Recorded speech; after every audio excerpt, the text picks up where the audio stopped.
Question लिखा हुआ है, एक स्कूटर सवार 5 घंटे तक यात्रा करता है। वह पहली आधी दूरी 21 किलोमीटर प्रति घंटे की चाल से और शेष आधी दूरी 24 किलोमीटर प्रति घंटे की चाल से तय करता है। तो तय की गई दूरी ज्ञात कीजिए। क्वेश्चन कह रहा है कि आधी दूरी को 21 किलोमीटर प्रति घंटे की चाल से और इसके बाद की शेष आधी दूरी को 24 किलोमीटर प्रति घंटे की चाल से कवर करता है और टोटल टाइम इसको लगता है 5 घंटे का। अब हम मान ले रहे हैं कि अगर ये पूरी डिस्टेंस हमारे पास डी है तो ये इधर की हो जाएगी d/2 और ये भी हो जाएगी d/2। इसके लिए डायरेक्ट फार्मूला होता है कि जो भी डिस्टेंस कवर की जाती है उसके लिए फार्मूला होता है s1 s2 अपान s1 plus s2 into time. ये इसके लिए फार्मूला होता है। अब ये जो डिस्टेंस होती है ये वो डिस्टेंस होती है जिसे अलग अलग स्पीड से कवर किया जाता है। यहाँ पर क्या है, वो डिस्टेंस है d/2, क्योंकि इसी डिस्टेंस को एक बार 21 किलोमीटर पर आवर से कवर किया गया और इसी डिस्टेंस को एक बार 24 किलोमीटर पर आवर से कवर किया गया। तो यहाँ पर हम लिखेंगे d/2। ये चीज़ समझना, ये d है, इसको हम स्मॉल में लिखे दे रहे हैं फार्मूले के लिए। इसकी वैल्यू क्या हो जाएगी यहाँ पर d/2 equal to s1 s2 क्या है 24 और 21 है, तो यहाँ पर हम लिखेंगे 21 इंटू 24। नीचे हो जाएगा 21 प्लस 24 और टोटल टाइम कितना लग रहा है 5 घंटे का। 21 इंटू 24 हो जाएगा,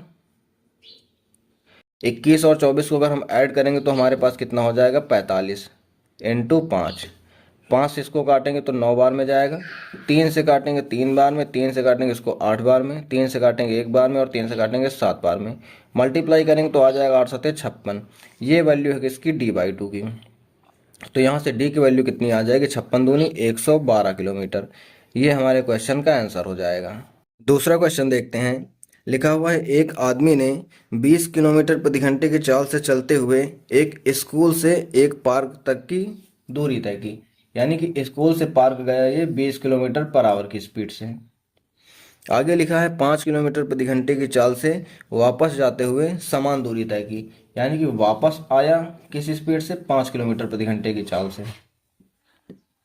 यदि पूरी यात्रा में 5 घंटे का समय लगा हो तो पार्क से स्कूल की दूरी ज्ञात कीजिए। यानी कि टोटल यहाँ से टाइम कितना लगा 5 घंटे का। तो हमें ये डिस्टेंस बतानी कितनी है। अब ये डिस्टेंस हम मान ले रहे हैं d है, तो मैंने पिछले क्वेश्चन में फार्मूला यही बताया था कि d इक्वल टू होता है s1 s2 अपान s1 plus s2 into time. अब ये डिस्टेंस क्या होती है, वही डिस्टेंस होती है जिसे अलग अलग स्पीड से कवर किया गया होता है। इसलिए पिछले क्वेश्चन में मैंने यहाँ पर d/2 लिया था, क्योंकि उसमें क्या था कि आधी आधी डिस्टेंस को कवर किया गया था। तो यहाँ पर अगर हम वैल्यू पुट करेंगे तो s1s2 20 और 5 है, तो 20 इंटू 5, 20 प्लस 5 नीचे 25 हो जाएगा, इंटू टाइम दिया हुआ है 5 घंटे का। इसको कैलकुलेट करेंगे तो 5 पंचे 25 कैंसिल हो जाएगा, बचेगा क्या 20 किलोमीटर। ये हमारे क्वेश्चन का आंसर आ जाएगा। तीसरा क्वेश्चन देखते हैं। लिखा हुआ है, दो व्यक्ति 3 किलोमीटर प्रति घंटा और 3.7 किलोमीटर प्रति घंटा की चाल से एक निश्चित स्थान की ओर चलना शुरू करते हैं। यानी कि दो व्यक्ति हैं, एक चल रहा है 3 किलोमीटर पर आवर की स्पीड से और दूसरा चल रहा है 3.75 किलोमीटर पर आवर की स्पीड से। बाद में पहुंचने वाला व्यक्ति पहले पहुंचने वाले व्यक्ति से आधे घंटे बाद पहुंचता है। यानी कि यहाँ पर दिया हुआ है डिफरेंस ऑफ टाइम कितना, आधे घंटे का। आधे घंटे को हम 1/2 आवर भी लिख सकते हैं। उनके द्वारा तय की जाने वाली दूरी ज्ञात करनी है। यानी कि हमें बताना है कि ये डिस्टेंस कितनी है। इसके लिए सेम पिछले जैसा फार्मूला ही लगेगा, थोड़ा सा अंतर होगा। s1 s2 अपान हो जाएगा यहाँ पर s1 minus s2 into difference of time. तो ये चीज़ समझ लेना कि जब डिफरेंस ऑफ टाइम दिया होगा तो s1 माइनस s2 हो जाएगा और जब टोटल टाइम दिया होगा तो s1 प्लस s2 हो जाएगा। वैल्यू पुट करेंगे तो कितना हो जाएगा 3 इंटू 3.75 डिवाइड बाई, यहाँ पे माइनस करना है तो हमेशा बड़े वाले से छोटा वाला माइनस करेंगे। 3.75 से अगर 3 को माइनस करेंगे तो हो जाएगा 0.75 इंटू डिफरेंस ऑफ टाइम दिया हुआ है आधे घंटे का। इसको कैलकुलेट करेंगे तो दशमलव से दशमलव कैंसिल हो जाएगा। 25 से काटेंगे 3 बार में, 25 से काटेंगे तो 25 एकम 25, 25 पंच 125, 3 से काटेंगे तो 5 बार में। ये 5 दिया हो जाएगा 15 और डिवाइड में है ये 2। 15 को 2 से डिवाइड करेंगे तो आ जाएगा 7.5 किलोमीटर। ये हमारे क्वेश्चन का आंसर हो जाएगा। चौथा क्वेश्चन देखते हैं। लिखा हुआ है एक व्यक्ति ने 40 किलोमीटर प्रति घंटे की चाल से एक निश्चित दूरी तय की। तो एक कोई निश्चित दूरी थी जिसको इसने किस स्पीड से तय की, 40 किलोमीटर प्रति घंटे की चाल से, और उसी मार्ग से 5 किलोमीटर प्रति घंटे की चाल से चलते हुए वापस लौटा। यानी कि सेम यही रास्ता था, लेकिन वापस लौटने की स्पीड क्या थी, 5 किलोमीटर पर आवर की स्पीड थी। इस दो तरफा यात्रा में उसे कुल 4 घंटे 30 मिनट का समय लगा। यानी कि यहाँ पर टोटल टाइम दिया हुआ है 4 घंटे 30 मिनट।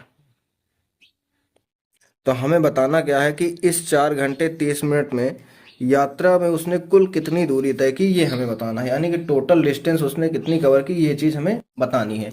यहाँ पर पहले थोड़ा हम इसको मॉडिफाई करेंगे। 4 घंटे 30 मिनट को हम क्या लिख सकते हैं, 4 घंटे और प्लस 30 मिनट का मतलब होता है आधे घंटे, तो इसको हम लिख सकते हैं 1/2 घंटे। अब इसको अगर हम जोड़ेंगे तो 4 दूनी 8, 1 9/2 घंटे, ये हो जाएगा टोटल टाइम। फार्मूला क्या हम यूज करेंगे, हमारे पास जब टोटल टाइम दिया होता है तो हम यूज करते हैं, सॉरी यहाँ पर डिस्टेंस होता है, तो डिस्टेंस के लिए हम फार्मूला यूज करते हैं S1 S2 अपान S1 + S2। जब टोटल टाइम दिया होता है तो हम S1 + S2 करते हैं into total time. Value put करेंगे तो 40 और 5 हो जाएगी S1 S2 की वैल्यू, तो 40 × 5, 40 5 नीचे 45 हो जाएगा। और टाइम दिया हुआ है 9/2 घंटे का। टाइम दिया हुआ है 9/2 घंटे का। इसको काटेंगे तो 5 9 45 हो जाएगा, 9 से ये कैंसिल हो जाएगा, और 2 से काटेंगे तो ये 20 बार में जाएगा। तो डिस्टेंस कितनी आ जाएगी, 20 किलोमीटर। लेकिन ये अभी क्वेश्चन का आंसर नहीं है, क्योंकि क्वेश्चन में दिया हुआ है कि उसने कुल कितनी दूरी तय की। तो एक बार वो आगे गया था 20 किलोमीटर और दोबारा वो लौट के आया 20 किलोमीटर, तो टोटल उसने कितनी दूरी तय की, 40 किलोमीटर। तो ये हमारे क्वेश्चन का आंसर हो जाएगा। लास्ट क्वेश्चन देखते हैं। लिखा हुआ है एक हवाई जहाज किसी समबाहु त्रिभुज की भुजाओं के संगत दिशाओं में क्रमशः 300 किलोमीटर प्रति घंटा, 200 किलोमीटर प्रति घंटा और 240 किलोमीटर प्रति घंटा की चाल से उड़ान भरता है। तो क्वेश्चन को आप ध्यान से समझिएगा। एक समबाहु त्रिभुज बनाते हैं। समबाहु त्रिभुज का मतलब होता है जिसकी तीनों भुजाओं की लंबाई बराबर हो। क्वेश्चन कह रहा है कि 300 किलोमीटर प्रति घंटा, 200 किलोमीटर प्रति घंटा और 240 किलोमीटर प्रति घंटा की रफ्तार से ये डिस्टेंस को कवर करता है। तो 300 हमने लिख दिया, इधर 200 किलोमीटर प्रति घंटा और यहाँ पर 240 किलोमीटर प्रति घंटा की रफ्तार से डिस्टेंस को कवर करता है। क्वेश्चन का कहना है कि ये डिस्टेंस और ये डिस्टेंस तीनों बराबर हैं, लेकिन दिया नहीं है। हमें बताना है कि इस यात्रा के दौरान उसकी औसत चाल क्या थी, हमें एवरेज स्पीड बताना है। तो एवरेज स्पीड का फार्मूला होता है कुल दूरी बटे कुल समय, ये इसके लिए फार्मूला होता है। यहाँ पर हमें डिस्टेंस नहीं दी हुई है, तो ऐसे क्वेश्चंस में हमारे पास शॉर्ट ट्रिक क्या होती है कि हम डिस्टेंस अपनी तरफ से कुछ भी मान लेते हैं, लेकिन कुछ ऐसा मानते हैं जो कि इन तीनों का एलसीएम होता है। तो इन तीनों का एलसीएम हो जाएगा 1200। तो हम मान लेंगे कि ये डिस्टेंस क्या है, ये वाली भी 1200 किलोमीटर है, ये वाली भी 1200 किलोमीटर है और ये वाली भी 1200 किलोमीटर है। यहाँ पर फार्मूले में अगर हम रखेंगे तो तीनों को अगर हम रखेंगे तो कितना हो जाएगा, 3600 किलोमीटर, क्योंकि 3 बार डिस्टेंस है तो 1200 1200 1200 हो जाएगा 3600। नीचे अब हम टाइम लेंगे तो हमारे पास फार्मूला जो होता है speed equal to distance upon time का। यहाँ से अगर हम टाइम की वैल्यू निकालेंगे तो हो जाएगा डिस्टेंस अपॉन स्पीड। अब अगर हम इसके लिए लेंगे तो यहाँ पर डिस्टेंस कितनी है, 1200 किलोमीटर की, और स्पीड कितनी है, 300 किलोमीटर पर आवर की। दूसरे केस में इसके लिए लेंगे तो डिस्टेंस तो सेम ही है क्योंकि सेम हमने मान रखी है, और डिवाइड बाई कितना हो जाएगा, 200 किलोमीटर पर आवर। तीसरे केस में लेंगे तो यहाँ पर भी 1200 किलोमीटर और प्लस कितना हो जाएगा, 240 किलोमीटर।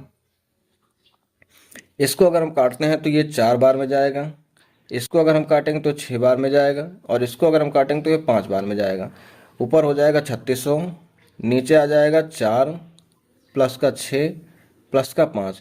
अब हमने अपनी तरफ से जो एलसीएम मान लिया था उससे फ़ायदा ये हुआ कि ये संख्या आसानी से कट गई। अगर हम कुछ और मानते तो यहाँ पर हमें कैलकुलेशन काफ़ी बड़ी करनी होती। तो इसे हम आगे अगर सॉल्व करेंगे तो 3600 डिवाइड कर देंगे 6 4 10 5 15 से। 15 से अगर इसको काटते हैं तो 15 दूनी 30 हो जाएगा, 6 बचेगा 60, 15 चौको 60 और आगे एक जीरो, तो आ जाएगा 240 किलोमीटर पर आवर। ये आ जाएगी एवरेज स्पीड, और यही हमारे क्वेश्चन का आंसर हो जाएगा। वीडियो कैसी लगी कमेंट में ज़रूर बताइएगा। ऐसी और वीडियोज़ के लिए हमारे चैनल को सब्सक्राइब कीजिए। धन्यवाद।